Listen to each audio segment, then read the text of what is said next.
तो कल की क्लास में हमने प्रश्नावली 3.2 को सोल्व किया था और आज हम आगे बढ़ते हैं। तो आज का जो हमारा टॉपिक है वो है एक रैखिक समीकरण युग्म को हल करने की बीजगणितीय विधि। ठीक है, अब हमें रैखिक समीकरण युग्म को हल करने की और विधियां देखनी है। जैसे समझो, अभी तक मान लो आपको एक रैखिक समीकरण युग्म दे दिया, कोई रैखिक समीकरण युग्म दे दिया, तो अभी तक हमारे पास एक ही विधि थी। किसी भी रैखिक समीकरण युग्म को सॉल्व करने की अभी तक हमें सिर्फ एक ही विधि पता थी, जोन सी थी ग्राफीय विधि, है ना। ग्राफ की मदद से ही हम एक्स और वाई की वैल्यूज निकालते थे। ठीक है, उस जोड़े को जो इक्वेशन आपको दे गई थी उस इक्वेशन को सॉल्व करने के लिए हम ग्राफ का यूज करते थे। लेकिन एक और विधि है जिसको हम बोलते हैं बीजगणितीय विधि। बीजगणितीय विधि, बीजगणितीय विधि मतलब कि यार मैथमेटिकली उसको कैसे सोल्व करें बिना ग्राफ की मदद के, हम वहां पे एक्स और वाई की वैल्यूज कैसे निकालें वो हमें सीखना है। ठीक है, तो बीजगणितीय विधि तीन टाइप की होती है। पहली होती है प्रतिस्थापन विधि। प्रतिस्थापन विधि, दूसरी होती है विलोपन विधि, और तीसरी होती है वज्र गुणन विधि। वज्र गुणन विधि, ठीक है। ये तीन विधियां हैं आपके पास जिसकी मदद से आप एक्स और वाई की वैल्यूज निकाल सकते हैं। वैसे टोटल मिला के चार होगी ना, एक, दो, तीन और चार। इसको तो हम पढ़ चुके हैं ग्राफी विधि को, कि भाई ग्राफ बना लो, ग्राफ जहाँ पे एक दूसरे को कट करेगा वो उसका आंसर लाएगा, है ना। जिस पॉइंट पे वो कट करेगा वही एक्स और वाई की वैल्यूज हमारा आंसर लाती थी। ठीक है, लेकिन कई बार क्या होता है कि ग्राफ बनाना इतना आसान नहीं होता।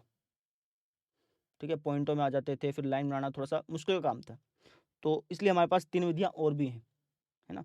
तो आज हम डिस्कस करेंगे प्रतिस्थापन विधि का, कि कैसे प्रतिस्थापन विधि की मदद से हम एक्स और वाई की वैल्यूज प्राप्त कर सकते हैं। ठीक है, तो डायरेक्ट क्वेश्चन से कराता हूँ आपको मैं, क्योंकि इसके अंदर कोई थ्योरी पार्ट नहीं है। ऐसा नहीं है कि मुझे पहले थ्योरी पढ़ानी पड़ेगी, थ्योरी है ही नहीं इसमें। आपको क्वेश्चन कराकर ही समझ में आएगा कि प्रतिस्थापन विधि क्या है। ठीक है, करें क्वेश्चन स्टार्ट। देखो,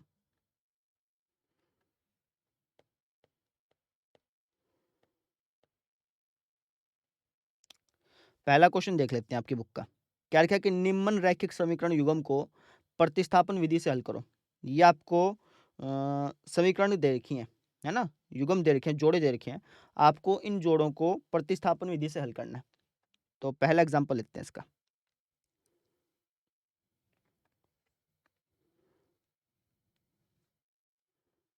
ये है जी,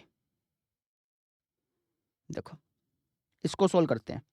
हमें क्या करना है, हमें इस युग्म को सोल्व करना है, इस इक्वेशन को सोल्व करना है, और इक्वेशन को सोल्व करने के बाद एक्स और वाई की वैल्यूज निकालनी है।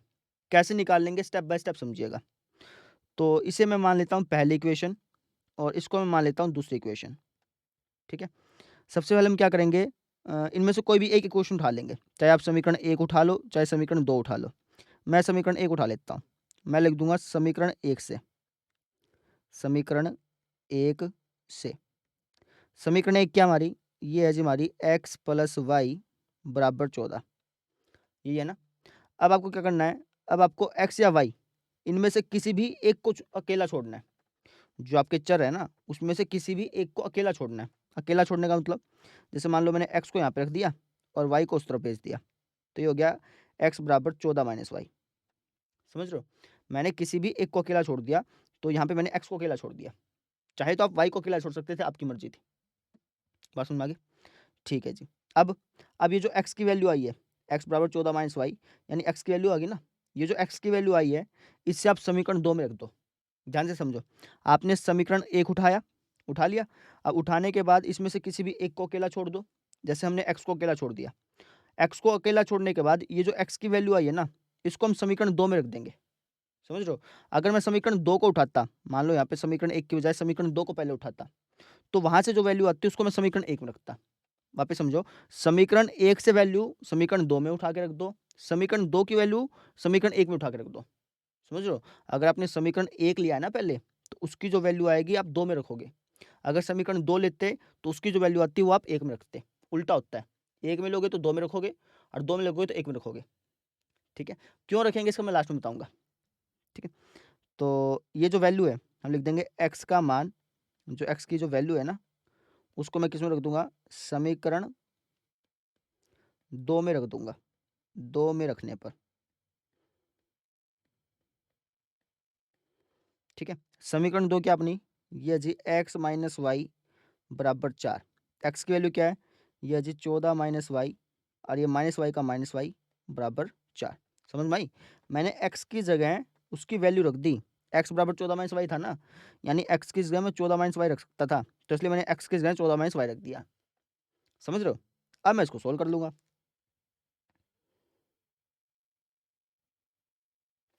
तो ये हो जाएगा अपना 14 माइनस माइनस का वाई माइनस का वाई माइनस का 2y बराबर 4। ठीक है, अब ये जो 14 है यहाँ पे चल गया, यानी माइनस का 2y बराबर आ गया 4 माइनस 14। ठीक है, तो माइनस का 2y बराबर आ गया माइनस का 10। ठीक, अब देखो माइनस का 2 यहाँ पे मल्टीप्लाई में है, इसको यहाँ पे ले जाओ, तो y की वैल्यू आ गई माइनस का 10 बटे माइनस का 2, कट के आ गया आपका 5, यानी y की वैल्यू कितनी आ गई आपकी, 5 आ गई। समझ रहे हो? y की वैल्यू तो निकल गई। अब निकालनी है x की वैल्यू। अब x की वैल्यू कैसे भी निकाल सकते हो, चाहो तो इस वैल्यू को यहाँ पे रख दो समीकरण 1 में, चाहो समीकरण 2 में रख दो, चाहो तो इसमें भी रख सकते हो। ये जो वैल्यू थी ना x बराबर 14 माइनस वाई, इसमें भी रख सकते हो, किसी में भी रख दो, कोई इसमें लिमिट नहीं है कि यार इसमें ही रखनी है, किस में रख दो। मैं लेट से 1 में रख देता हूँ, तो लिख दिया y का मान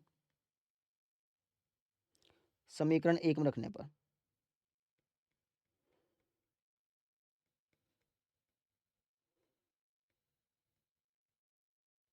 समीकरण 1 क्या अपनी, ये है x प्लस वाई बराबर 14, तो x प्लस 5 बराबर 14, और ये 5 वहाँ पे चल गया, तो x की वैल्यू आ गई अपना कितना, 9 आ गई।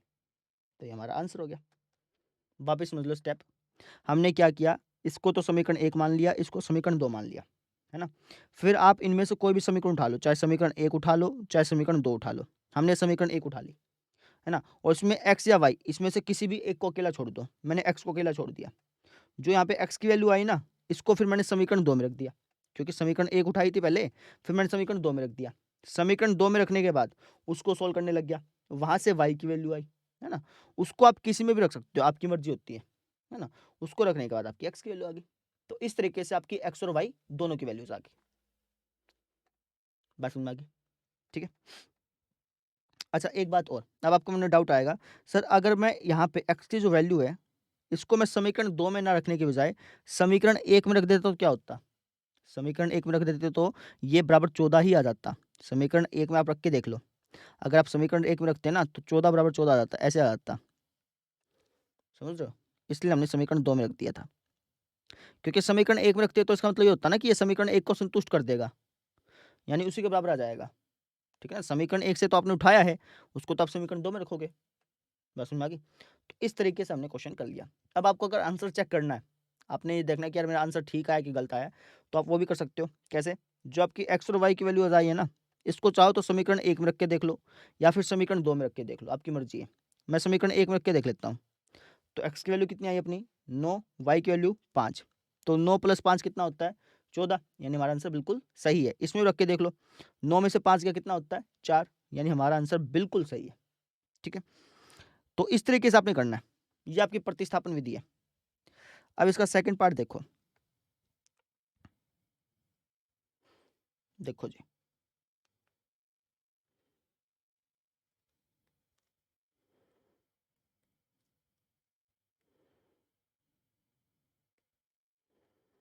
ये आपका सेकंड पार्ट है। ठीक है, क्या क्या रखा है ये दे रखा है s माइनस टी बराबर 3 और s बटा 3 प्लस टी बटा 2 बराबर 6, है ना। तो एक काम करते हैं, ये तो इक्वेशन सही है, इसको तो समीकरण 1 मान ही लेता हूँ। इसको मैं थोड़ा सा और सिंप्लीफाई कर लेता हूँ। कैसे? एलसीएम ले लेता हूँ, तो एलसीएम लेंगे तो 3 दूनी 6 हो गया, फिर ये चल जाएगा अपना 3 दूनी 6, 2s प्लस 3t, समझ गया ना। 6 को 2 से भाग किया 3, 3 की टी से गुणा की 3t बराबर 6। अब 6 भाग में है, इस तरफ ले जाओ, गुणा में हो जाएगा, यानी ये हो गया 2s प्लस 3t बराबर 36। है ना। अब ये हमारी समीकरण बन गई 2। वापस समझो, ये तो समीकरण 1 थी, ये तो बिल्कुल सही थी, कोई दिक्कत नहीं थी। ये थोड़ी सी अजीब सी लग रही थी, इसलिए मैंने इसको थोड़ा सा सोल्व कर लिया। ये समीकरण 2 बन गई। अब जैसे पिछला क्वेश्चन सोल्व किया था वैसे ये वाला क्वेश्चन सोल्व करो। तो वीडियो करो पॉज और खुद ब खुद सोल्व करो पहले, है ना। कहीं दिक्कत आए तो फिर आप देख लेना, लेकिन मैं खुद ब खुद सोल्व करके देखो, कॉन्फिडेंस बढ़ेगा उससे आपका। तो मैं यहाँ से स्टार्ट कर देता हूँ। तो जैसे मैं समीकरण 1 को ले लेता हूँ, समीकरण 1 से किसी को भी उठा सकते हो, मैंने समीकरण 1 को उठा लिया, ठीक है। तो समीकरण 1 में क्या लिखा हुआ है, ये लिखा हुआ है s माइनस टी बराबर 3। तो यहाँ पे मैं s को अकेला छोड़ देता हूँ, चाहो तो t को भी छोड़ सकते थे। माइनस का t वहाँ पे जाके क्या हो जाएगा, प्लस का t। अब ये जो s की वैल्यू आई है ना, जो आपका s का मान आया है, इसको मैं रख दूंगा किसके अंदर, समीकरण 1 के अंदर कि समीकरण 2 के अंदर, समीकरण 2 के अंदर। क्यों, क्योंकि 1 से तो उठाया है ना, 1 से तो वैल्यू आई है, उसको आप 2 में रख दो। समीकरण 1 का मान, या फिर आप कह लो s का मान, s का मान समीकरण 2 में रखने पर, ठीक है। समीकरण 2 क्या आपकी ये है ना, तो इसके अंदर रख देते हैं। तो समीकरण 2 है जी अपनी 2s प्लस 3t बराबर 36। तो यहाँ पे रख देता हूँ 2 इंटू एस की वैल्यू है 3 प्लस टी प्लस 3t बराबर 36। 2 तिया 6, 2 की 3 से गुणा की 2t प्लस 3t बराबर 36। ये हो गया 5t, 6 को उस तरफ ले गया तो 36 माइनस 6, ये आ गया 5t बराबर 30। तो t की वैल्यू आ गई 30/5, कट के आ गया 6, यानी t की वैल्यू 6 आ गई। बात समझ में आ गई। अब ये जो t की वैल्यू आई है ना, ये जो t की वैल्यू आई आपकी, इस t की वैल्यू को आप चाहो तो इसके अंदर रख दो, समीकरण 1 के अंदर, चाहे समीकरण 2 के अंदर रख दो, चाहो तो इसके अंदर भी रख सकते हो, है ना, आपकी मर्जी है। मैं 1 के अंदर ही रख देता हूँ। लिख देते हैं t का मान समीकरण 1 में रखने पर,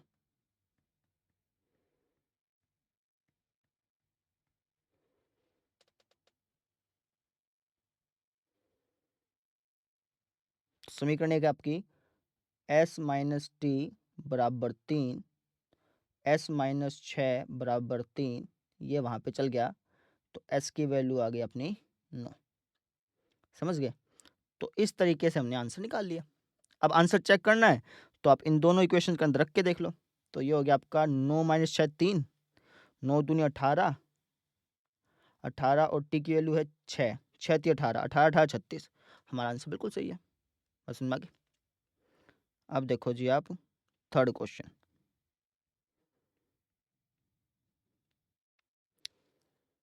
ये आपका थर्ड क्वेश्चन है।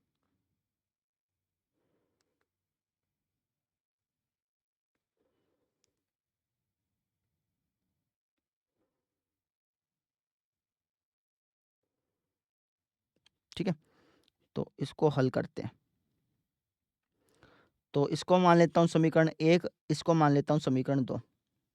ये थोड़ा सा अलग क्वेश्चन है, तो कैसे करेंगे, जैसे पिछला क्वेश्चन किया वैसे करेंगे। तो पहले खुद ट्राई करो, है ना। अब आप कोई सी भी कुछ इक्वेशन उठा सकते हो, समीकरण 1 भी उठा सकते हो, 2 भी उठा सकते हो, आपकी मर्जी है ना। मैं ये समीकरण 1 उठा लेता हूँ एक बारी। तो लिखूंगा समीकरण 1 से, समीकरण 1 क्या बनी, 3x माइनस का वाई बराबर 3। अब यहाँ पे चाहो तो x को अकेला छोड़ दो, चाहो तो y को अकेला छोड़ दो, जैसे ही आपकी इच्छा हो। मैं एक काम करता हूँ, y को अकेला छोड़ता हूँ, तो हो गया माइनस का y बराबर 3 माइनस का 3x। समझे, 3x को उस तरफ भेज दिया। तो अगर यहाँ पे तो माइनस का y है, अगर मैं कहूँ कि y की वैल्यू बताओ, तो y की वैल्यू क्या होगी भाई, माइनस का y है ना। तो अगर आपको y चाहिए तो आप क्या करोगे, दोनों तरफ -1 से गुणा कर दोगे। समझ रहे हो, देखो यहाँ पे माइनस का y था, अगर आपको y की वैल्यू चाहिए तब क्या करोगे, दोनों तरफ -1 से गुणा कर दोगे। तो अगर आप यहाँ पे -1 से गुणा करोगे और इसी तरीके से यहाँ पर भी -1 से गुणा कर दोगे एक प्रकार से, तो ये तो हो गया y, है ना, माइनस माइनस प्लस हो गया। यहाँ पे करोगे तो -3 प्लस का 3x हो गया, या फिर आप ऐसे करो कि सिंबल चेंज हो गया, ऐसे भी कर सकते हो। तो ये y की वैल्यू आ गई, ठीक है। अब ये जो y की वैल्यू आई है ना, इस y की वैल्यू को आपको समीकरण 2 में रखना है। तो हम क्या लिखेंगे, y का मान समीकरण 2 में रखने पर।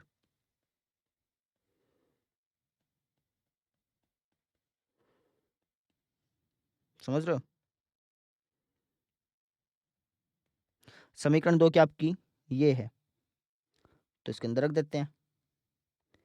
तो ये है जी अपना 9x माइनस का 3y बराबर 9, और 9x माइनस का 3, y की वैल्यू इतनी है ना, रख देते हैं माइनस का 3 प्लस का 3x बराबर 9। ये आ गया अपना 9x माइनस का 3 इंटू माइनस का 3 प्लस का 9, माइनस का 3 इंटू प्लस का 3x माइनस का 9x बराबर 9। 9x से 9x कट गया और ये क्या आ गया 9 बराबर 9। यहाँ पर तो किसी की वैल्यू नहीं आई, है ना। जनरली क्या होता था कि जब मैं यहाँ पे वैल्यू रखता था तो किसी की वैल्यू आती थी, चाहे x की आती चाहे y की आती, ऐसे वैल्यू आती थी, है ना। उसके बाद फिर आप इसके अंदर रख देते थे, लेकिन यहाँ पे तो आया नहीं, यहाँ पे तो 9 बराबर 9 आ गया। ठीक है, तो ऐसा क्यों हुआ? क्योंकि भैया इस युग्म का कोई एक यूनिक सॉल्यूशन नहीं है, कोई एक अद्वितीय हल नहीं है, ऐसे कह लो। देखो मैंने आपको पहले इससे पिछले लेक्चर में एक्सरसाइज 3.2 में बताया था कि जब आपको युग्म दिया हो, है ना, तो वहाँ पे 3 केस बन सकते हैं। या तो उसका एक सॉल्यूशन होगा, या तो उसका एक हल होगा, या उसके अनेक हल होंगे। अगर वो दोनों संपाती होंगे तो उसके अनेक हल होंगे, या फिर उसका कोई भी हल नहीं होगा। अगर समांतर बन रहे होंगे तो कोई हल नहीं होगा, यही बात बताई थी। ठीक है, अब आप इस युग्म को देखो, यहाँ पे लिखा है 3 9, यानी A1 और A2 का रेशो क्या है? A1 और A2 का रेशो है जी अपना 3/9, यानी 1/3 है। यहाँ पर भी 1/3 है, यहाँ पर भी 1/3 है। ठीक है, यानी A1/A2, B1/B2 और C1/C2 तीनों बराबर है। अगर ये A1/A2, B1/B2, C1/C2 तीनों बराबर होते थे तो उसके कितने हल होते थे? उसके अनेक हल होते थे, याद है? A1/A2, B1/B2 और C1/C2 अगर तीनों बराबर हैं तो हमने क्या कहा था कि भैया ये संपाती हैं, है ना, उसके अनेक हल हैं।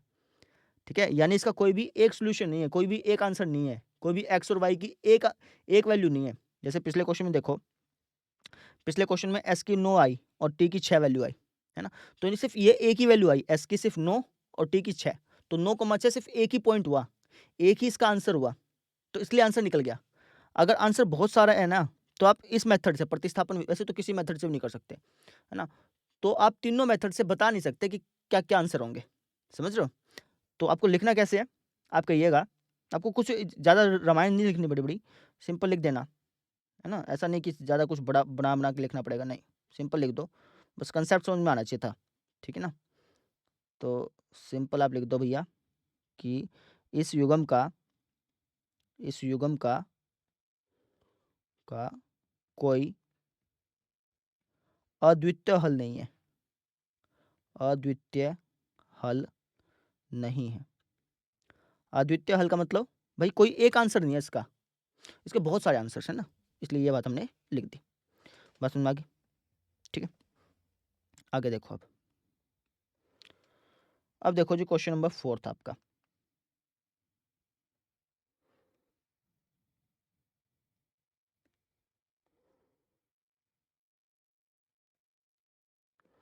क्या ये 0.2x प्लस 0.3y बराबर 1.3, और ये कुछ ऐसे दे रखा है।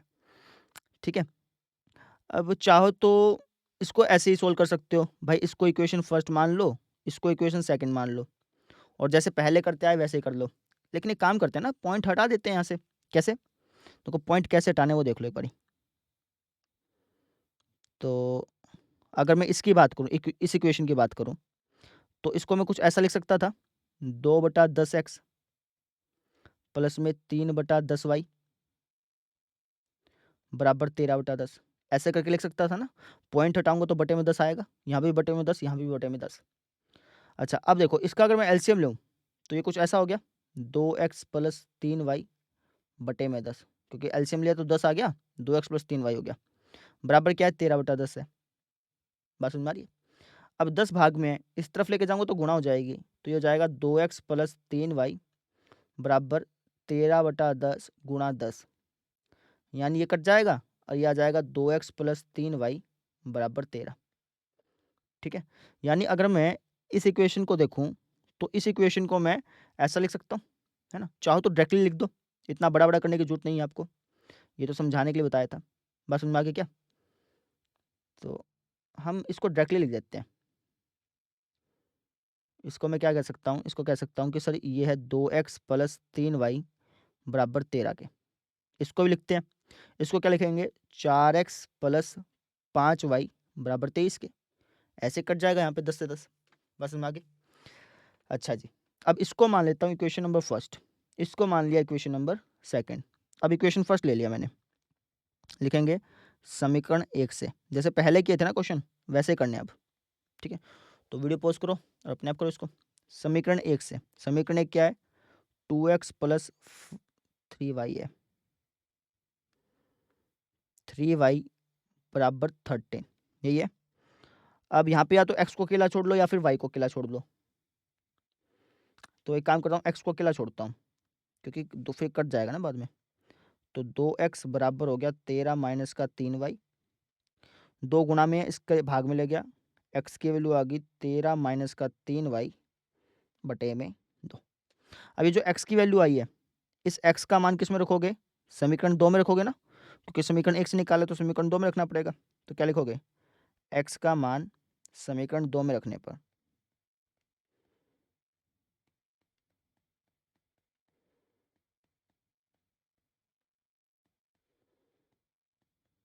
ठीक है। तो समीकरण 2 क्या थी अपनी, ये थी जी 4x प्लस 5y बराबर 23। तो 4x की वैल्यू क्या है, 13 माइनस का 3y बटे में 2 प्लस का 5y बराबर 23। तो 2 दूनी 4, 2 से कट गया ये, 2 की 13 से गुणा की 26, 2 की 3 से गुणा की 6 प्लस का 5y बराबर 23। ठीक है, आगे देखो जी। तो ये हो गया जी अपना 26 माइनस माइनस का 6y प्लस का 5y, माइनस का y हो गया, बराबर आ गया 23 के। 26 को भेज देता हूँ उस तरफ, तो माइनस का y बराबर आ गया 23 माइनस का 26, तो माइनस y बराबर आ गया माइनस का 3, माइनस से माइनस कट गया, तो y की वैल्यू कितनी आ गई, 3 आ गई।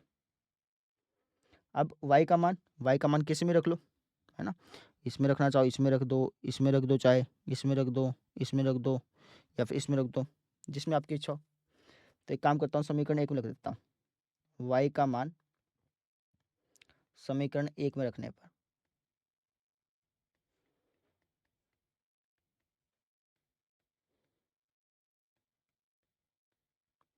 समीकरण 1 क्या है, ये हमारी 2x प्लस 3y बराबर 13। तो ये हो गया हमारा 2x प्लस 3 इंटू 3 बराबर 13। ये आ गया 2x प्लस 9 बराबर 13।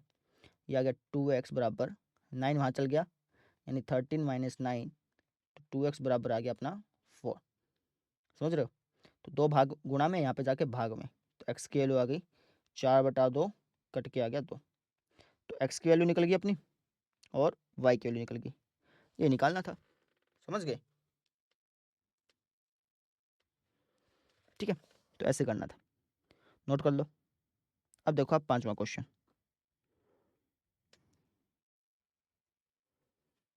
Fifth question.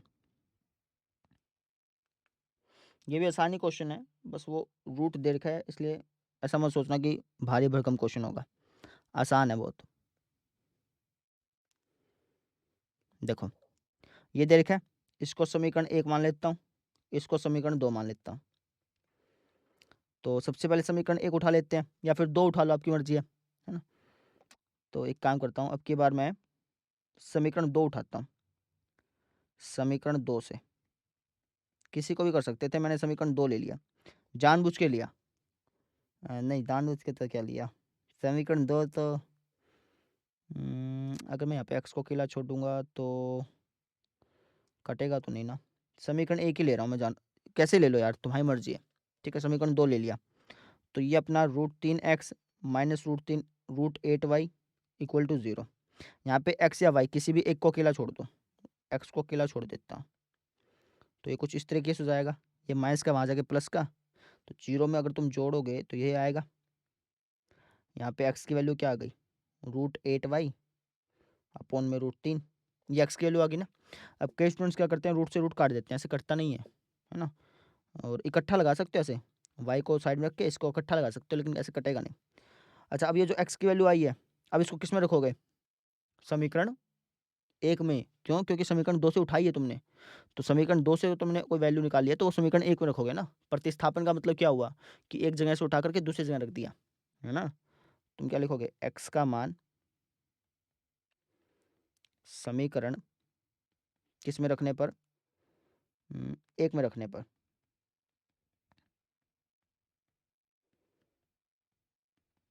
ठीक है।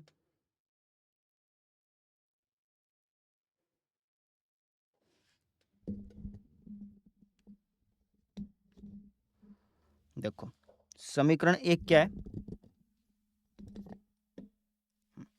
समीकरण 1 है जी आपकी √2x प्लस √3y बराबर 0। इसके अंदर रख दो तो ये हो जाएगा √2। एक्स की वैल्यू क्या है, ये है √8y बटे में 3 प्लस में √3y बराबर 0। अब √2 की अगर आप √8 से मल्टीप्लाई करोगे तो √16 हो जाएगा, y बटे में 3 प्लस में √3y बराबर 0। इसके बटे में 1 लगा दें, एलसीएम ले लो इसका, तो एलसीएम लोगे तो 3 एलसीएम आ गया। अब देखो √16 को मैं लिख सकता हूँ 4, है ना। अब आप में से कई कहेंगे सर √16 तो +-4 होता है ना, तो दोनों रख के देखने होते हैं, समझ रहे हो। √16 को आप +-4 लिख सकते हो, ध्यान रखिएगा। अकेला 4 मत लिखिएगा, +-4 लिख दीजिएगा, ठीक है। प्लस में √3 का √3 y बराबर 0। अब देखो एक बार इसको प्लस ले लेता हूँ, एक बार मैंने क्या ले लिया, प्लस, तो ये हो गया प्लस का 4y प्लस का √3y, है ना। 2 केस बना लेते हैं यहाँ पे ऐसे, तो एक बार तो प्लस ले लिया, एक बार माइनस ले लूँगा। अब 3 भाग में उस तरफ जाएगा तो गुणा में, तो 0 की 3 से गुणा की तो 0 आ गया। वैसे ऐसे जाता नहीं है, लेकिन वो आप 11th में सीखते हैं उस चीज़ को। अभी 10th के लेवल पे वो बता पाना थोड़ा सा अलग टाइप का हो जाएगा, ठीक है ना। जनरली लॉजिक होता है कि भाई ये दोनों बटे में है ना, तो इसका मतलब ये है कि या तो ये 0 होगा और ये तो 0 हो नहीं सकता, है ना। तो अभी समझ में नहीं आएगा, +1 में समझ में आएगा। अभी तो इतना ही समझ लो कि उस तरफ चल गया और ख़त्म हो गया, ठीक है। अच्छा, अब देखो इन दोनों में y कॉमन आ रहा है, यहाँ पे बच गया 4 + √3 बराबर 0। अब 4 + √3 गुणा में है, वहाँ पे जाएगा तो बटे में आ जाएगा, तो y की वैल्यू क्या आ गई, 0 बटा में 4 + √3, है ना। थोड़ी सी जगह बचाते हैं, तो जब आप इसको भाग करोगे तो 0 ही आएगा ना, तो इसको मिटा करके मैं 0 लिख देता हूँ, तो y की वैल्यू 0 आ गई। अगर आप -4 रखते हैं यहाँ पे -4y लिखते हैं ऐसे, तब भी यही आता, क्योंकि y कॉमन आ गया, माइनस का 4 प्लस का √3 बराबर 0, ठीक है। तो यहाँ पर तब y की वैल्यू भी कितनी आती, 0 ही आती, दोनों केसेस में। तो y की वैल्यू आ गई। अभी जो y की वैल्यू आई है, दोनों सेम ही आई है, अलग अलग आती तो तुम अलग अलग रखते, लेकिन दोनों सेम ही आई है। तो जो y की वैल्यू आई है वो तुम x में रख दो, है ना, या फिर तुम समीकरण 1 2 3 किसी में रखना चाहो उसमें रख दो। मैं समीकरण चलो इसमें रख देता हूँ, थोड़ा सा अलग करते हैं, इसको समीकरण 3 मान लिया, तो कह देता हूँ मैं,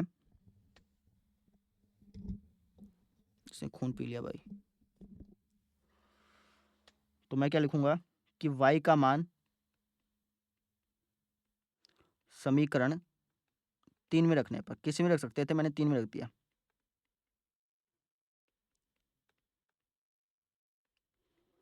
समीकरण 3 क्या अपनी, ये है x बराबर √8 बाय √3y।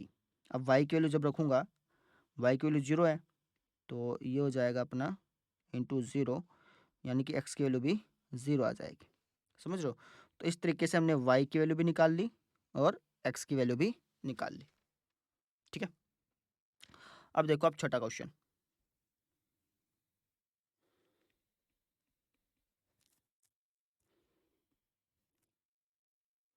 ये आपका छठा क्वेश्चन है, इसको भी ऐसे ही करना है, तो वीडियो पॉज करो, खुद ब खुद सोल्व करो। एलसीएम लेना पड़ेगा बस इसमें, और बाकी सारा सेम है। बिना एलसीएम लिए भी कर सकते हो आप, लेकिन वो थोड़ा उलझन वाला बन जाएगा, इसलिए हम ऐसे करेंगे एलसीएम लेके, ठीक है। देखो कैसे करेंगे फिर, सबसे पहले इसको सोल्व कर लेता हूँ। तो जब मैं इसका एलसीएम लूँगा तो 6 आ जाएगा यहाँ पे, 3 दूनी 6, ऐसे, है ना। तो 6 की 2 से भाग करनी पड़ती है नीचे वाले से, तो भाग करोगे तो 3 हो गया, 3 की फिर ऊपर वाले से गुणा करनी पड़ती है, 3 तिया 9x, ऐसे ही। तो 6 की 3 से भाग की 2 हो गया, 2 की 5 से गुणा कर ली, यानी 10y हो गया, बराबर है माइनस का 2। अब 6 भाग में है, इस तरफ लेके जाओगे तो गुणा हो जाएगी, तो ये हो गया 9x माइनस का 10y बराबर माइनस का 12। समझ गए? ये आपकी बन गई इक्वेशन नंबर फर्स्ट। ऐसे इसको सोल्व कर लो, तो एलसीएम लोगे तो 6 हो जाएगा, 6 की 3 से भाग की 2, 2 की x से गुणा की 2x, 6 की 2 से भाग की 3, 3 की y से गुणा की 3y, बराबर आ गया 13/6। समझ गए? अब ये जो 6 है ये भाग में है, यहाँ पे जाके गुणा में जाएगा, तो फिर 6 से 6 कट जाएगा ना, तो कटने के बाद क्या बचेगा अपना, ये बचेगा 2x प्लस 3y बराबर 13। ये बन गया आपकी इक्वेशन नंबर सेकंड। इन दोनों इक्वेशन को आप सोल्व करना है, जैसे पहले करते आए हैं वैसे इसको सोल्व करना है। तो समीकरण 1 उठाएं कि 2 उठाएं, कोई भी उठा लो, आपकी मर्जी है। तो अगर मैं यहाँ पे एलसीएम तो फिर भी लेना ही पड़ेगा, समीकरण 1 ही उठा लो, तो लिख देंगे समीकरण 1 से, समीकरण 1 क्या है, यह है 9x माइनस का 10y बराबर माइनस का 12। यहाँ पे x को अकेला छोड़ देते हैं, तो 9x बराबर हो गया माइनस का 12 प्लस का 10y, ऐसा, और x की वैल्यू आ गई माइनस का 12 प्लस का 10y बटे में 9। अभी जो x की वैल्यू आई है ना, इसको किस में रखोगे, समीकरण 2 में, लिख दो x का मान समीकरण 2 में रखने पर,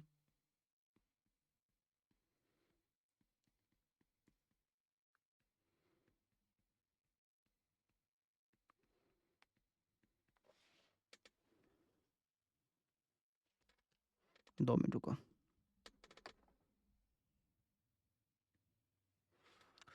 यहाँ तो बात समझ में आ गई, ठीक है।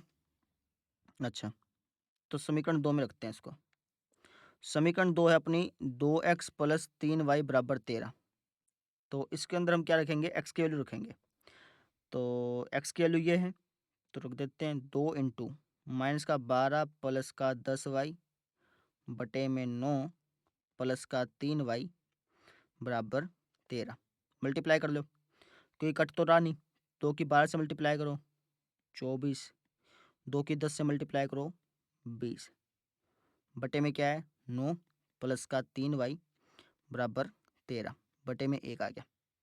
अब एलसीएम ले उसका, एलसीएम लोगे तो 9 आ गया, तो यहाँ पे हो गया माइनस का 24 प्लस का 20y प्लस का, तो जब भाग करोगे तो 9 ही आएगा, 9 की 3 से गुणा किए तो 27y बराबर 13। ठीक है, ये हो गया। अच्छा, अब इसको सोल्व कर लेते हैं ऊपर वाले को, ये हो गया माइनस का 24 प्लस का 27y प्लस 20y 37 47y बटे में क्या है 9 बराबर 13, तो ये हो गया माइनस का 24 प्लस का 47y बराबर 9 की 13 से गुणा करनी पड़ेगी ना, अब 13 निम्मा कितना होता है 117, ठीक है। माइनस का 24 इस तरफ जाके प्लस का हो जाएगा, यानी 47y बराबर आ गया 117 प्लस का 24, इसको जोड़ लो, ये हो गया 47y बराबर, इसको जोड़ेंगे तो 7 4 11, एक आंसर ऊपर 11 2 13 एक 14, तो y की वैल्यू आ गई 141 बटे में 47, 3 पे कटेगा ये, हाँ, तो y की वैल्यू आ गई आपकी 3। अब ये जो y की वैल्यू आई है, इसको चाहे तो समीकरण 1 में रख दो, 2 में रख दो, या फिर आप इसमें रख दो, जिसमें आपकी इच्छा हो। मैं किस में रख दे, 1 में रख देता हूँ, ठीक है। यहाँ तक इतना नोट करो पहले, देखो, तो y का मान समीकरण 1 में रखने पर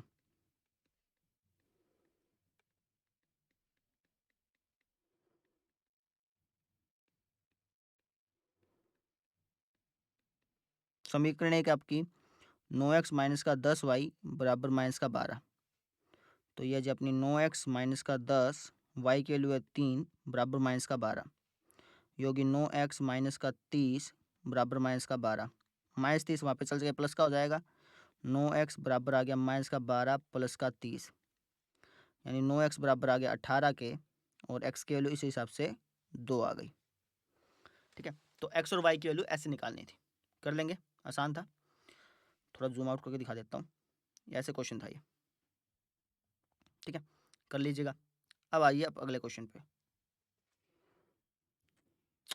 क्वेश्चन नंबर सेकंड।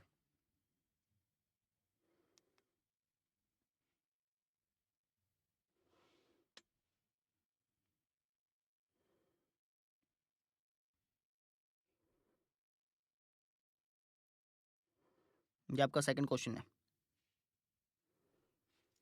देखो जी, क्या बोल रखा है कि 2x प्लस 3y बराबर 11 और 2x माइनस 4y बराबर माइनस 24 को हल करना है और इससे m का वैल्यू निकालनी है, m का मान निकालना है। ठीक है, और जो m की वैल्यू निकलेगी ना, उसको फिर आपने, नहीं मैंने गलत बोल दिया, 2 मिनट सुनो, वापस बोल देता हूँ, अब पढ़ना पड़ेगा ना अच्छी तरह से। देखो, बोला कि 2x प्लस 3y बराबर 11 और 2x माइनस 4y बराबर माइनस 24 को हल करो और इससे m का वो मान ज्ञात करो जिसके लिए y बराबर mx प्लस 3 हो। अब ध्यान से समझिएगा, हमें इन दोनों इक्वेशन को सोल्व करना है, इसको और इसको। इन दोनों इक्वेशन को जब आप सोल्व करोगे तो यहाँ से x और y की वैल्यू आएगी। ठीक है, जो x और y की वैल्यू आई है ना, उसको आप फिर इस इक्वेशन के अंदर रख दो। जब आप x और y की वैल्यू इस इक्वेशन के अंदर रखोगे ना, तो यहाँ से m की वैल्यू आ जाएगी। और क्वेश्चन में यही बोल रखा है कि भैया m की वैल्यू ज्ञात कर लो। समझ रहे हो, इन दोनों इक्वेशन को सोल्व करो। इन दोनों को सोल्व करने के बाद तो x और y की वैल्यू आएगी, उन दोनों को आप इस इक्वेशन के अंदर रख के m की वैल्यू निकाल लो, क्योंकि क्वेश्चन में हमसे m की वैल्यू पूछी है। समझ में आ गई? करके दिखाते हैं, पहले खुद करो एक बारी। इन दोनों इक्वेशन को पहले खुद ब खुद सोल्व करो, वीडियो पॉज करके। तो यह 2x प्लस 3y बराबर 11 और ये है आपकी 2x माइनस 4y बराबर माइनस 24। इसको समीकरण 1 मान लेता हूँ, इसको समीकरण 2 मान लेता हूँ। कैसे करेंगे, किसी भी एक समीकरण को अकेला छोड़ दो। लेट से मैं समीकरण 1 को अकेला छोड़ देता हूँ, तो लिखूंगा समीकरण 1 से, तो ये हो जाएगा 2x प्लस का 3y बराबर 11। अच्छा, आप चाहें तो किसी दूसरी विधि से भी कर सकते हैं। ग्राफी विधि से करना चाहें तो ग्राफी विधि से भी कर सकते हैं, क्योंकि क्वेश्चन में कहीं नहीं बोला कि भैया प्रतिस्थापन लगाना है, कहीं नहीं बोला, तो आप किसी भी विधि से कर सकते हैं। ठीक है, मैं इसी से कर देता हूँ। तो यहाँ पे x को अकेला छोड़ दो या फिर y को, x को अकेला छोड़ देते हैं। तो क्या 2x plus 3y, 2x 3y को उस तरफ ले जाता हूँ ना, 2x बराबर हो गया 11 माइनस का 3y, और यहाँ पे x की वैल्यू आ गई 11 माइनस 3y बटे में 2। अभी जो x की वैल्यू आई है ना, इसको किस में रखोगे, समीकरण 2 में लिख देते हैं। x का मान समीकरण 2 में रखने पर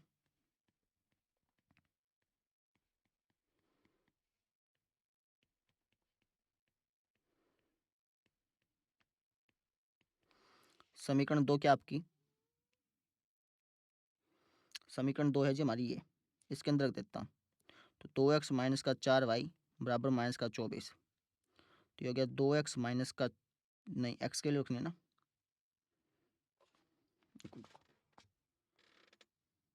पेन फिसलने लग गया। x की वैल्यू क्या अपनी, ये है 11 माइनस का 3y बटे में 2 माइनस का 4y बराबर माइनस का 24। तो 2 से 2 तो कट गया, यहाँ पे आ गया 11 माइनस का 3y,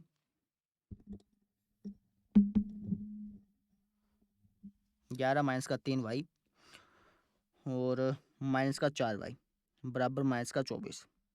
तो ये हो गया 11 माइनस का 7y बराबर माइनस का 24। 11 प्लस का है, इस तरफ ले जाते हैं, तो माइनस का 7y बराबर आ गया माइनस का 24 माइनस का 11। तो माइनस का 7y बराबर आ गया माइनस का 35। समझ रहे हो, अब ये माइनस 7 यहाँ पे चल जाएगा। एक प्रकार से माइनस 7 हमने दोनों तरफ भाग कर दिया, ऐसा होता है, ऐसे जाता नहीं है। ठीक है ना, लेकिन समझाने के लिए बताना पड़ता है बार बार। तो ये हो गया हमारा ऐसे, कट के आ गया 5। अभी जो y की वैल्यू आई है, इस y की वैल्यू को किसके अंदर रखोगे, किसी के अंदर रख दो, फर्स्ट के अंदर, सेकंड के अंदर, थर्ड के अंदर, आपकी मर्जी है। फर्स्ट के अंदर रख देता हूँ, y का मान समीकरण 1 में रखने पर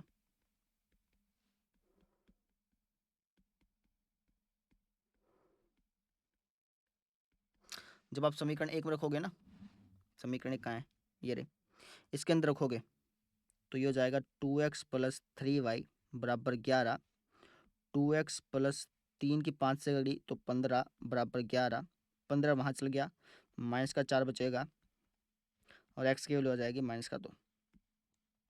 एक्स और वाई की वैल्यू आ गई ना। अब ये जो एक्स और वाई की वैल्यू आई है इसको आप इस इक्वेशन के अंदर रख दो। तो इक्वेशन क्या थी हमारी, y बराबर एम एक्स प्लस 3। तो यहाँ पे x और y की वैल्यू रख दूंगा।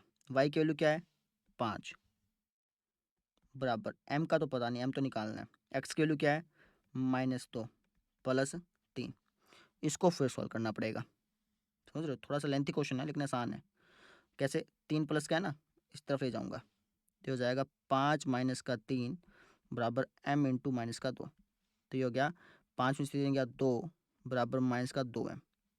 माइनस का 2 यहाँ पे है, यहाँ पर बटे में आ जाएगा। अब कई सोचते हैं सर माइनस का 2 यहाँ पे तो प्लस का 2 होना चाहिए। ध्यान से समझो, असल में ऐसे आता जाता नहीं है, ये तो मैं आपको बता रहा था। असल में हम क्या करते हैं, m को, हमारी m की वैल्यू निकालनी है ना। अब m की वैल्यू निकालने के लिए मुझे यहाँ पे m को अकेला छोड़ना पड़ेगा।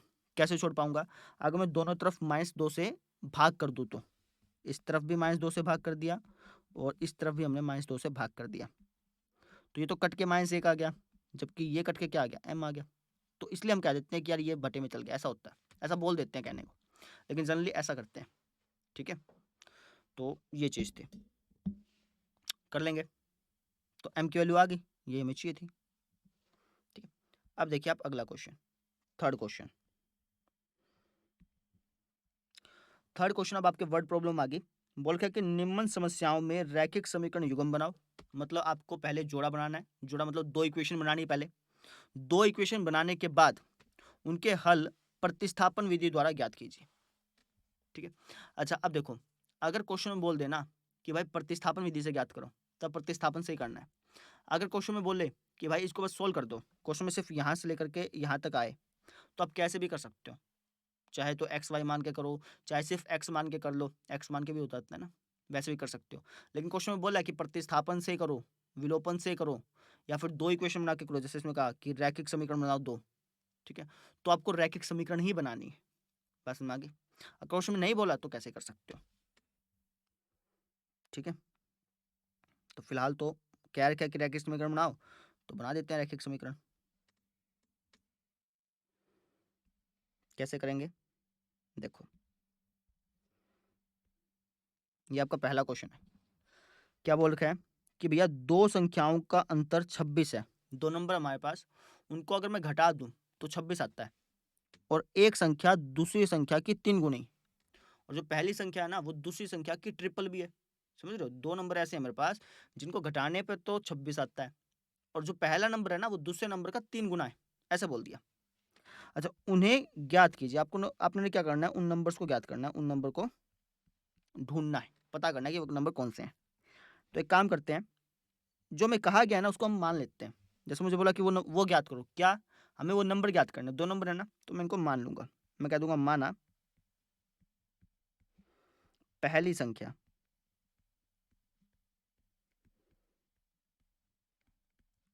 इसको मैंने मान लिया x। इसी तरीके से दूसरी संख्या इसको मान लेता हूं y। अब प्रश्न अनुसार चलते हैं। प्रश्न में क्या कहा कि भाई 2 संख्याओं का जो अंतर है ना वो 26 है। यानी अगर मैं पहली संख्या में से दूसरी संख्या घटाऊंगा तो 26 मिलेगा। ठीक है, ये होगी इक्वेशन नंबर फर्स्ट। समझ रहे हो, ठीक है, ऐसे लिख देते हैं, क्यों इतना डब्बा बनाना। अच्छा, फिर क्या बोला कि एक संख्या दूसरे की 3 गुनी है ना। यानी कि जो पहली संख्या है वो दूसरी संख्या की 3 गुनी है, यानी x बराबर है 3 गुना वाई।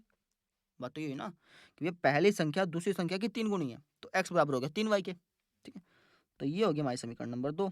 अब इन दोनों समीकरणों को सोल्व करना है। कैसे कर लो, ग्राफी विधि आती है तो ग्राफी विधि से कर लो। नहीं, ग्राफी विधि से नहीं। अब कैसे नहीं कर सकते, क्योंकि क्वेश्चन में लिखा है कि प्रतिस्थापन से करनी है ना। मुझे लगा कि क्वेश्चन में कुछ नहीं लिखा। अगर क्वेश्चन में लिखेगा कि प्रतिस्थापन से करो तो प्रतिस्थापन से ही करना पड़ेगा। क्वेश्चन में कुछ नहीं क्या लिखा ना, तो किसी से भी कर सकते हो, है ना। तो प्रतिस्थापन से करते हैं। कैसे करेंगे, तो जनरली हम करते क्या है, या तो समीकरण 1 को उठाते हैं या समीकरण 2 को उठाते हैं, और उसमें किसी एक को अकेला छोड़ते हैं, ये करते हैं ना। अब आप यहाँ पे देखो, समीकरण 2 में पहले से ही अकेला दे रखा है, एक्स को पहले से अकेला दे रखा है। तो एक काम करते हैं ना, समीकरण 2 की जो वैल्यू है, ये जो एक्स की जो वैल्यू है, इसको मैं समीकरण 1 के अंदर रख देता हूँ। समझ रहे हो, समीकरण 2 का मान 1 में रखने पर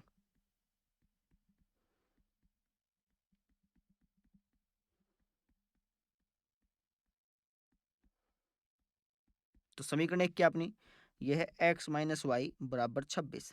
इसके अंदर मैं x की वैल्यू रख दूंगा तो हो जाएगा 3y माइनस का y बराबर 26। इसको सॉल्व कर लेते हैं। तो 3y में से y गया 2y बराबर 26। 2 गुणा में है ना, भाग में। एक प्रकार से हमने दोनों तरफ 2 से भाग कर दिया तो y की वैल्यू आ गई 13। अभी जो y की वैल्यू आई किसी में रख दो, चाहो तो इसमें चाहो तो इसमें रख दो, चाहे इसमें रख दो, है ना। फर्स्ट में रख दो चाहे दो सेकंड में रख दो। मैं सेकंड में रख देता हूँ, लिख देता हूँ y का मान समीकरण 2 में रखने पर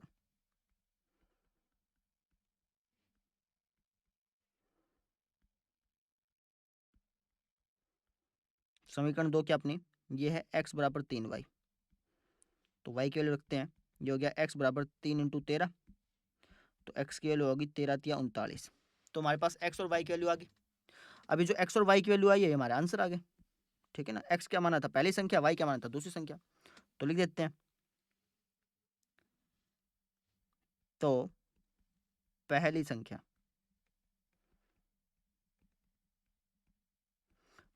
क्या हो जाएगी, पहली संख्या x मानी थी, x की वैल्यू कितनी आई 39। तो पहली संख्या 39 होगी। फिर हम लिख दी दूसरी संख्या क्या हो गई 13 हो गई। ये हो गया हमारा आंसर। आसान था, ठीक है। अब देखिए अब आप आंसर चेक कर सकते हैं। वैसे 39 में से 13 गया 26 आएगा, और 39 जो है 13 का तिगुना भी है, ट्रिपल भी है। तो हमारा आंसर बिल्कुल सही है। अब आप सेकंड क्वेश्चन देखो, इसका सेकंड पार्ट मतलब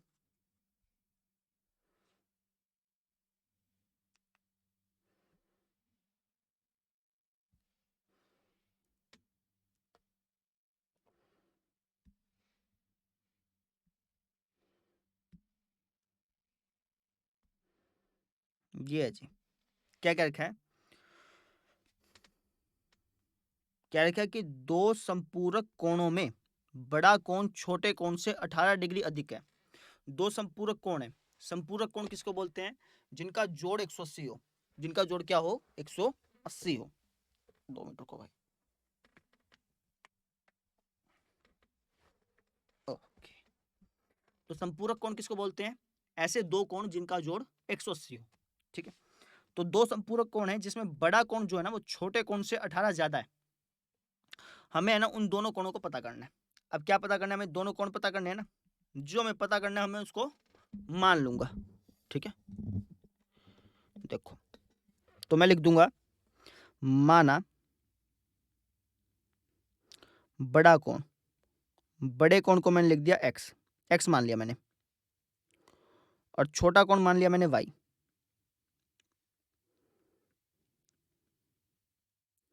अब प्रश्न अनुसार चलेंगे। प्रश्न में क्या कह रखा है कि भैया ये संपूरक कोण है, तो इस बात को लिख दो कि चूंकि x और y संपूरक कोण हैं, x और y संपूरक कोण हैं, तो संपूरक कोण है इसका मतलब क्या हो गया कि इनका जोड़ 180 होगा, ठीक है। ये आपकी बन गई क्वेश्चन फर्स्ट। और क्या बोला कि भाई जो बड़ा कोण है वो छोटे कोण से 18 ज्यादा है। तो बड़ा कोण कौन सा अपना x, तो x जो है वो छोटा कोण कौन सा है y से 18 ज्यादा है। तो समीकरण 2 हो गया। ये दो हमारे पास समीकरण बन गए, समीकरण 1 समीकरण 2। अब इन दोनों समीकरणों को सोल्व करना है ना।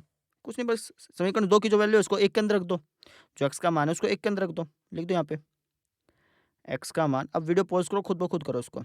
समीकरण 1 में रखने पर, समीकरण 1 में रखने पर, तो जब तुम x का मान समीकरण 1 में रखोगे तो क्या आएगा, रख के देखते हैं।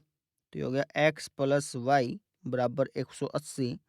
x की वैल्यू है y प्लस 18 प्लस वाई बराबर 180। ये है 2y प्लस 18 बराबर 180। 18 उस तरफ चल गया तो 2y बराबर आ गया 180 माइनस का 18, और वहाँ से 2y बराबर आ गया 180 में से 18 घटा लो 162 हो गया मेरे ख्याल से ना। y की वैल्यू आ गई 81, बटे में चल गया ना 2। तो ये y की वैल्यू आ गई। अब y की वैल्यू चाहे तो इसमें रख दो चाहे इसमें रख दो, आपकी मर्जी है। एक में रख देते हैं, दो में रख देते हैं, किसी में भी रख सकते हो, आंसर सेम ही आएगा, ठीक है ना। तो लिख देते हैं y का मान समीकरण 2 में रखने पर।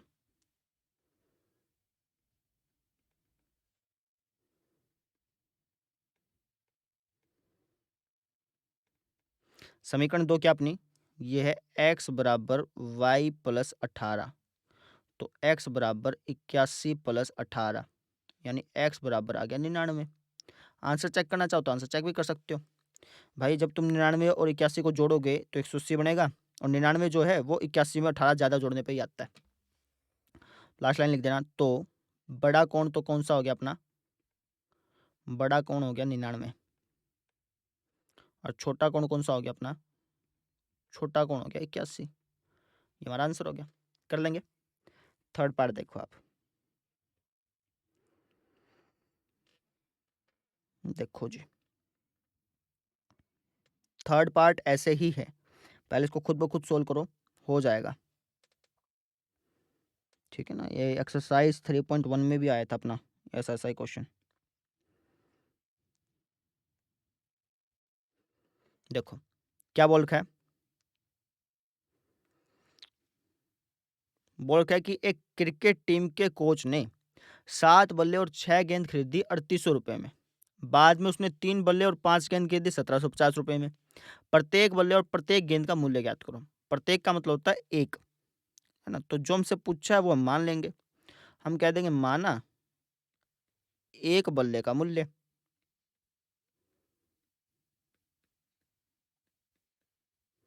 एक बल्ले का मूल्य मैंने मान लिया x रुपये।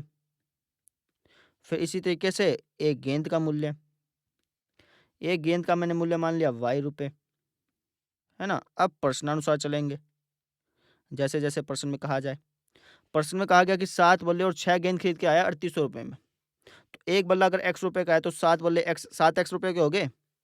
और एक गेंद अगर y रुपये की है तो 6 गेंद खरीद के लाया तो कितने रुपए की होगी? 6y। टोटल रुपए लगे अंकल जी के 3800। ये बात है। अच्छा, ठीक है। ये होगी इक्वेशन नंबर फर्स्ट। और क्या है कि बाद में 3 बल्ले और 5 गेंद भी लाया 1750 की। तो 3 बल्ले यानी कि 3x प्लस 5 गेंद यानी कि 5y बराबर 1750। ये होगी इक्वेशन नंबर सेकंड। इन दोनों इक्वेशन को सोल्व करना है, आपका आंसर आ जाएगा। तो वीडियो करो पॉज, खुद सोल्व करो, है ना। ये जो इक्वेशन वाला पार्ट है इसको खुद ब खुद सोल्व करो, नहीं तो समझ में नहीं आएगा इसे। तो यहाँ लिख देता हूँ समीकरण 1 से मैं करवा देता हूँ, आप खुद ब खुद कर लेना इसको। तो ये हो जाएगा अपना 7x प्लस 6y बराबर 3800। यहाँ पे x को अकेला छोड़ दो या y को अकेला छोड़ दो। तो किसी को भी छोड़ दो, कोई फर्क तो पड़ेगा नहीं, क्योंकि फिर वहाँ पे कटेगा तो है नहीं। तो x को अकेला छोड़ देता हूँ। ये हो गया 7x बराबर 3800 माइनस का 6y। ठीक है। तो यहाँ पे x की वैल्यू आ गई अपनी 3800 माइनस 6y बटे में 7, ऐसे। ठीक है। अच्छा, ये x की वैल्यू आ गई ना। अब x की वैल्यू किस में रखोगे? समीकरण 2 में। लिख देते हैं x का मान समीकरण 2 में रखने पर।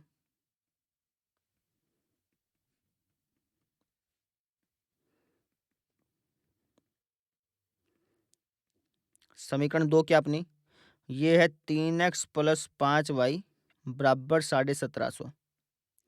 तो ये हो गया जी 3x की जगह वैल्यू रखनी पड़ेगी मुझे। x की वैल्यू है 3800 माइनस का 6y बटे में 7 प्लस में 5y बराबर 1750। ये बात है। ठीक है। तो कट तो रानी गुणा करनी पड़ेगी। 3800 तिया 3800 की अगर आप 3 से गुणा करो तो क्या आएगा? 3 0 0, 3 0 0, 3 अठा 24, 2 आंसर ऊपर 3 तिया 9 और 1 2 11, 3 छके 18 बटे में क्या है? 7 प्लस का 5y बराबर 1750। एलसीएम ले उसका। एलसीएम आ गया 7, यहाँ पे हो गया 11400 माइनस का 18y प्लस में 7 पंजा 35y बराबर 1750। ठीक है। अब 7 गुना में चल जाएगा। ये हो गया अपना 11400 माइनस का 18y प्लस का 35y, तो प्लस का 17y आ गया मेरे ख्याल से ना। हाँ 18×36 होता है। ठीक है, तो ये हो गया अपना 1750 गुणा में 7, तो ये हो गया जी अपना 11,400 प्लस का 17y बराबर इसकी 7 से गुणा करो। 7 पंजा 35, 3 हाथ ऊपर, 70 70 49 3 52, 5 हाथ ऊपर, 7 गुण 7 और 5 12, ऐसा हो गया। अब ये चल गया वहाँ पे माइनस में, तो 17y बराबर आ गया 12,250 माइनस 11,400। ठीक है, ये तभी आता है क्वेश्चन जब आप खुद प्रैक्टिस करते हो, सारा कंसेप्ट सीख चुके हो, अब खुद ब खुद प्रैक्टिस करो। तो 0 में 0 गई 0, 5 से 0 गई 0, और 5 में 0 गई 0 कैसे आ गया, 5 आ गया। 2 में से 4 जाएगा नहीं, 12 में से 4 गया 8, 2 में से 1 जाएगा नहीं, 11 में से 11 गया 0, 850 ही आएगा। मतलब y की वैल्यू आ गई अपना 850 बटा में 17, 17 पंजा 85 होता है मेरे ख्याल से ना। 17 पंजा कितना होता है,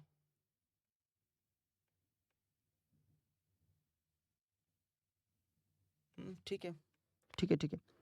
y की वैल्यू होगी 50। अभी जो y की वैल्यू आई है इसको आप किसी के अंदर रख दो, इसके अंदर रख दो, इसके अंदर रख दो, इसके अंदर रख दो, आपकी मर्जी है। मैं इसके अंदर रखूंगा, आसान रहेगा।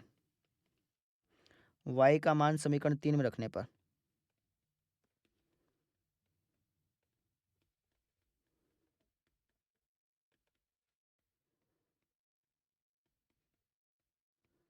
समीकरण 3 क्या है, ये है जी हमारी x बराबर 3800, ये रही, ठीक है ना।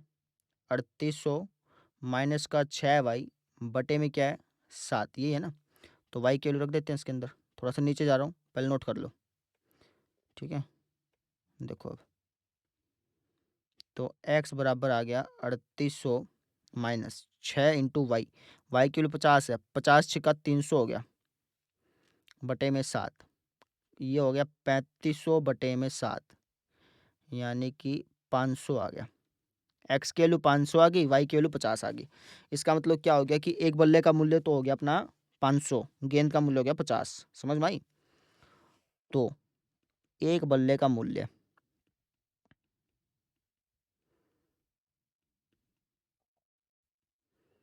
500 हो गया, और एक गेंद का मूल्य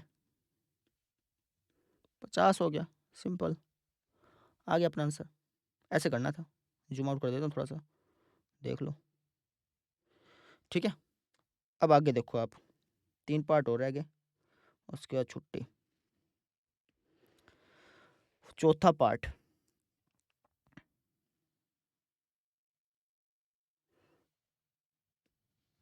इस क्वेश्चन को पहले खुद पढ़ो, ठीक है। ज़्यादा अच्छी तरह समझना है तो खुद पढ़ लो एक बारी।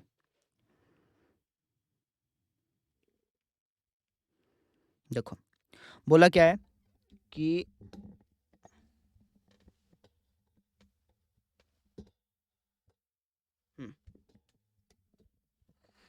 क्या बोल रखा है कि एक नगर में, एक नगर है, एक कोई शहर है, उसमें टैक्सी के भाड़े में एक नियत भाड़े के अतिरिक्त चली गई दूरी पर भाड़ा सम्मिलित किया जाता है। एक कोई शहर है, उसके अंदर जो टैक्सी चलती है ना, वो टैक्सी का भाड़ा पता है कैसे होता है। जैसे मान लो कि आपको यहाँ से कहीं जाना है, ठीक है, तो जो टैक्सी वाला आएगा ना, वो आपसे फिक्स चार्ज तो लेगा लेगा। जैसे मान लो कि टैक्सी वाला, आपने टैक्सी बुला ली, तो टैक्सी वाला कहेगा कि यार मैं आने के 100 रुपये तो लूँगा लूँगा, है ना, और तुझे जितने किलोमीटर जाना है उसके अलग से चार्ज लूँगा। समझ लो, एक फिक्स भाड़ा तो लूँगा लूँगा, और जो बाकी तूने जितने किलोमीटर जाना है ना उसके हिसाब से अलग से चार्ज लूँगा। समझ में आई। ठीक है, तो यही बात इसने बोल रखी है कि भाई जो टैक्सी है ना, उसका नियत भाड़ा तो है ही, नियत भाड़े का मतलब फिक्स भाड़ा तो है ही, वो फिक्स भाड़ा तो लेगा ही लेगा, चाहे तुम्हें जाना हो 1 किलोमीटर, या फिर तुम उसको बुला लो घर पे, है ना, तो वो फिक्स भाड़ा तो लेके ही जाएगा, उसका फिक्स तो है ही। और फिक्स भाड़े के अलावा वो तुम जितनी दूरी पर जाओगे ना उसका अलग से भाड़ा लेगा। ठीक है, अब किसी को लेट से 10 किलोमीटर जाना है, 10 किलोमीटर दूर जाना है, तो वो घर आने के चार्जेस तो लेगा, वो तो फिक्स है। मान लो 100 रुपये है, वो तो फिक्स है भैया, वो 100 रुपये तो तुमसे लेगा लेगा। अब 10 किलोमीटर के अलग से रुपये लेगा। समझ में आ रही है। तो बोला कि 10 किलोमीटर दूरी के भाड़ा लिया गया 105 रुपये उसने, ठीक है। 15 किलोमीटर के लिए उसने लिया 155 रुपये, ठीक है ना। अब हमें नियत भाड़ा मतलब जो उसका फिक्स चार्ज है वो बताना है, और प्रति किलोमीटर भाड़ा क्या है वो बताना है। समझ में आ गया? हमें बताना है कि उसका फिक्स चार्ज क्या है, और हमें ये बताना है कि वो पर किलोमीटर के हिसाब से कितना चार्ज करता है। दोनों चीज़ बतानी है। उसने बोला ना कि 10 किलोमीटर के तो उसने लिए 105 रुपये। अब इसके अंदर उसने फिक्स भाड़ा भी इंक्लूड कर रखा है। ऐसे 15 किलोमीटर के लिए उसने 155 रुपये, तो इसके अंदर फिक्स भाड़ा भी इंक्लूडेड है। समझ में आ गई? तो हमें फिक्स भाड़ा और प्रति किलोमीटर भाड़ा बताना है। उसके बाद आगे पढ़ेंगे। कैसे करेंगे? जो हमसे पूछा गया ना उसको मान लेंगे। हम कहेंगे माना, हमें नियत भाड़ा और प्रति किलोमीटर भाड़ा बताना है ना। नियत भाड़ा मतलब फिक्स भाड़ा। नियत भाड़ा मैंने मान लिया कि भैया वो नियत भाड़ा x रुपये लेता है, ये उसका फिक्स चार्ज है। और प्रति किलोमीटर के हिसाब से, 1 किलोमीटर के हिसाब से मान लो वो y रुपये चार्ज करता है। कितना चार्ज करता है? y रुपये। ऐसा मैंने मान लिया। अब पर्सन के अनुसार चलेंगे। पर्सन में क्या कह रखा है कि 10 किलोमीटर दूर जाने के उसने 105 रुपये लिए। अब उस 10 किलोमीटर के अंदर, जो वो 10 किलोमीटर दूर जा रहा है, 105 रुपये के अंदर, सॉरी 105 रुपये के अंदर उसका फिक्स चार्ज भी है ना। यानी कि मैं कह सकता हूँ कि 105 रुपये में उसका x रुपया भी जुड़ रहा है, उसने x रुपया भी लिया है, ठीक है। प्लस में 10 किलोमीटर के y रुपये के हिसाब से भी लिए हैं, है ना। ऐसे भी लिए होंगे उसने। इसको मैं थोड़ा साफ साफ लिखता हूँ, देखो ध्यान से, इसको यहीं लिख देता हूँ। जो ये 105 रुपये हैं इसके, जो 105 रुपये लिए इसने, इसके अंदर फिक्स भाड़ा भी इंक्लूड है, मैंने बताया आपको। यानी कि लिख सकता हूँ इसको x प्लस में, और इसके अंदर प्रति किलोमीटर के हिसाब से भी भाड़ा लिया गया है। किलोमीटर कितना चला? 10। 1 किलोमीटर का हिसाब कितना है? y। तो 10 किलोमीटर का कितना होगा? 10y, है ना। बराबर टोटल कितने लिए उसने? 105 रुपये लिए। समझ में आ गई? वापस समझ लो, जो ये 105 रुपये है ना, इसके अंदर x रुपये भी इंक्लूड है, जो उसका फिक्स भाड़ा है वो भी इंक्लूड है, प्लस जो 10 किलोमीटर चला है ना उसके हिसाब से जो भाड़ा फिक्स था उसका वो भी इंक्लूड है। प्रति किलोमीटर भाड़ा भी इंक्लूड है और नियत भाड़ा भी इंक्लूड है। तो इस हिसाब से इक्वेशन बन गई x प्लस 10y बराबर 105। समझ में आ गया होगा मेरे ख्याल से, ठीक है। अच्छा, और क्या बोला कि 15 किलोमीटर के लिए 155 रुपये लेता है ना। अब ये 155 रुपये जो ले रहा है इसके अंदर फिक्स भाड़ा भी इंक्लूड है, यानी इसको भी लिख सकता हूँ x प्लस में कितने किलोमीटर चला? 15। 1 किलोमीटर के हिसाब से कितना रुपया है? y। तो इसको लिख सकता हूँ x प्लस 15y बराबर कितना? 155 रुपये। तो ये दो इक्वेशन बन गई। हमें इन दोनों इक्वेशन को सोल्व करना है, और वहां से हमें x यानी नियत भाड़ा और y यानी प्रति किलोमीटर भाड़ा पता चल जाएगा। समझ में आ गई? इसको फर्स्ट इक्वेशन मान लेता हूँ, इसको सेकंड मान लेता हूँ। इन दोनों को सोल्व कैसे करेंगे? समीकरण 1 से लिख देंगे। समीकरण 1 से इन दोनों को अपने आप सोल्व करो पहले, ठीक है, उसके बाद आगे देखना। आगे मतलब सरका देना ना वीडियो को। तो समीकरण 1 तो ये थी ना, इसमें x को अकेला छोड़ देता हूँ। तो x बराबर आ गया 105 माइनस का 10y।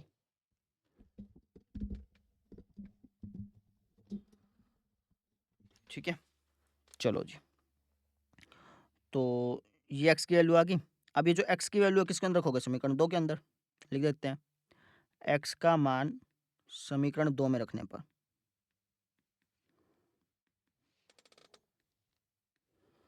समीकरण 2 में रखने पर, समीकरण 2 क्या है? ये है, इसके अंदर रख देंगे x प्लस 15y बराबर 155। तो हो गया x का मान तो है ना, x का मान रख देते हैं। तो 105 माइनस का 10y प्लस का 15y बराबर 155। ये हो गया 105 प्लस का 5y बराबर 155। 105 इस तरफ चल गया, तो ये हो गया अपना 5y बराबर 155 माइनस का 105, यानी 5y बराबर हो गया अपना 50। y की वैल्यू आ गई 50/5 यानी कि 10। समझ रहे हो? यानी कहने का मतलब ये हो गया 10 ही होगी ना एक प्रकार से, तो यहाँ पे आएगा 10 रुपये। तो y की वैल्यू 10 आ गई, यानी इसका मतलब ये होगा कि प्रति किलोमीटर के हिसाब से जो वो चार्ज लेता है ना वो 10 रुपये लेता है, यानी 10 रुपये लेता है 1 किलोमीटर जाने के। समझ रहे हो? यानी अगर इसने 10 किलोमीटर गया है ना तो इससे 100 रुपये तो प्रति किलोमीटर के हिसाब से चार्ज लिया, और टोटल कितना लिया? 105, यानी 5 रुपये फिक्स चार्ज लिया। ये चीज़ हो ही पाएगी। देखते हैं चलो, ये तो y की वैल्यू आ गई। अब y की वैल्यू किसके अंदर रखूँ? समीकरण 1 के अंदर रख देते हैं या फिर इसके अंदर रख दो, आपकी मर्ज़ी है। इसके अंदर रख देता हूँ 3 के अंदर। y का मान समीकरण 3 में रखने पर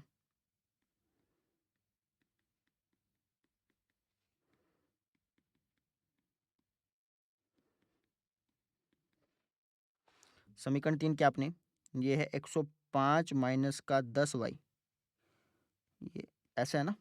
तो x बराबर हो गया 105 माइनस 10 दाएं 100 होता है, y की वैल्यू रखी तो x की वैल्यू यहाँ से क्या आ जाएगी, x की वैल्यू आ जाएगी 5।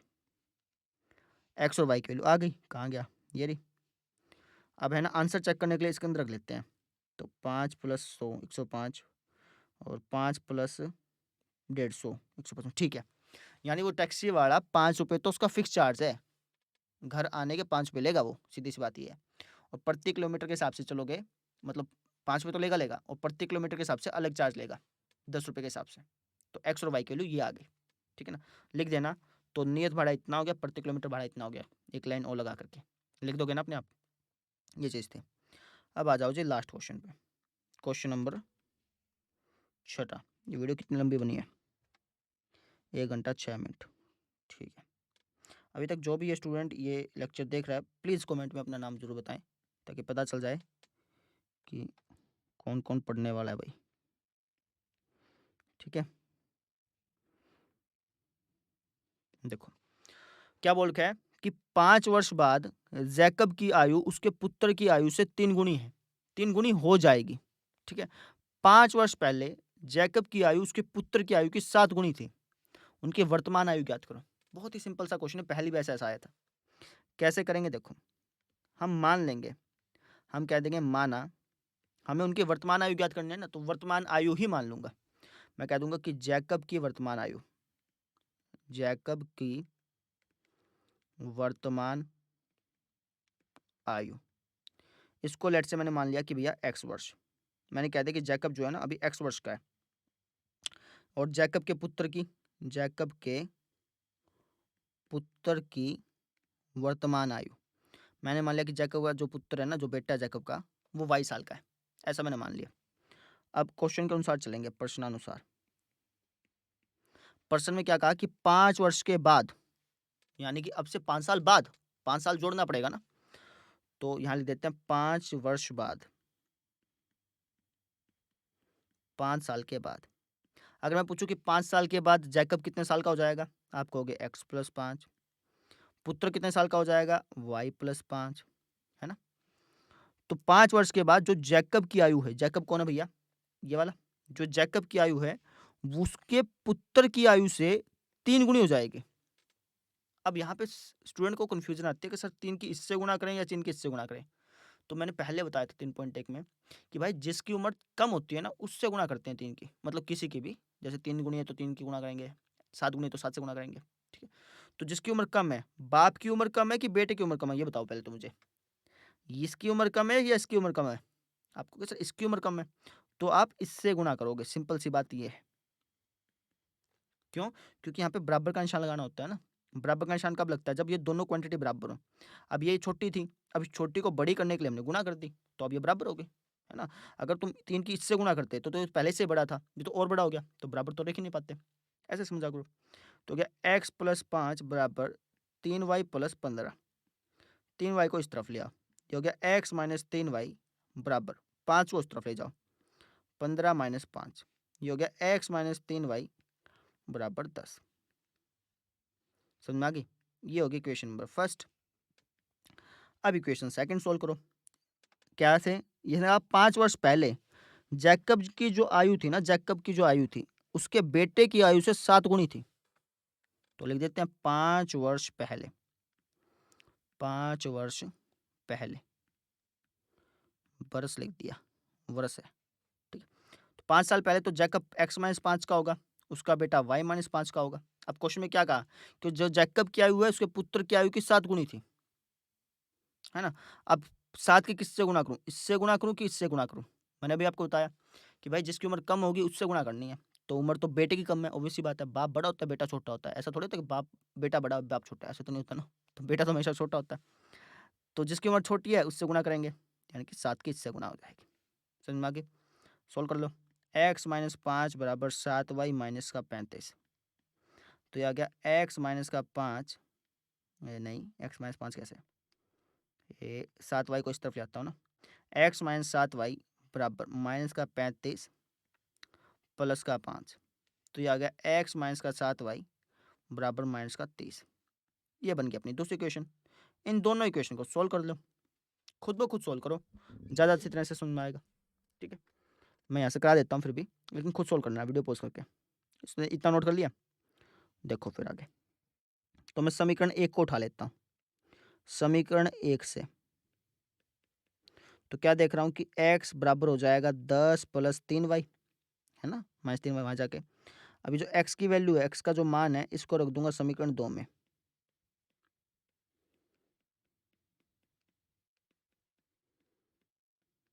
समीकरण 2 क्या अपनी, ये है जी हमारी x माइनस 7y बराबर माइनस का 30। इसके अंदर रख देंगे। x की वैल्यू है 10 प्लस 3y माइनस का 7y बराबर माइनस का 30। ये हो गया 10 माइनस का कितना हो जाएगा अपना, x की वैल्यू तो रख दी ना, x की जगह रख दिया 4 5 6 7 4y बराबर माइनस का 30। इसको थोड़ा सा सोल्व करना पड़ेगा, नीचे करता हूँ, साइड में नहीं करता, खिचड़ी बन जाती है फिर। नोट कर लो इतना, तो साइड में कर देते हैं इतना, पहले यहाँ पे आ ही जाएगा। माइनस का 4y बराबर 10 इस तरफ आ गया, माइनस का 30 माइनस का 10, माइनस का 4y बराबर आ गया माइनस का 40। y की वैल्यू आ गई माइनस 40 बटा माइनस 4 कट के आ गई 10, यानी y की वैल्यू आ गई 10। ठीक है, अब y की वैल्यू किसी के अंदर रख दो, चाहो तो इसके अंदर रख दो, इसके अंदर रख दो, इसके अंदर रख दो, जिसमें आपकी इच्छा हो। तो मैं रख देता हूँ इसके अंदर, कैसे लिखूंगा, यहाँ लिख देता हूँ y का मान समीकरण किस में रख दो, 1 में रख दो, चलो समीकरण 1 में रखने पर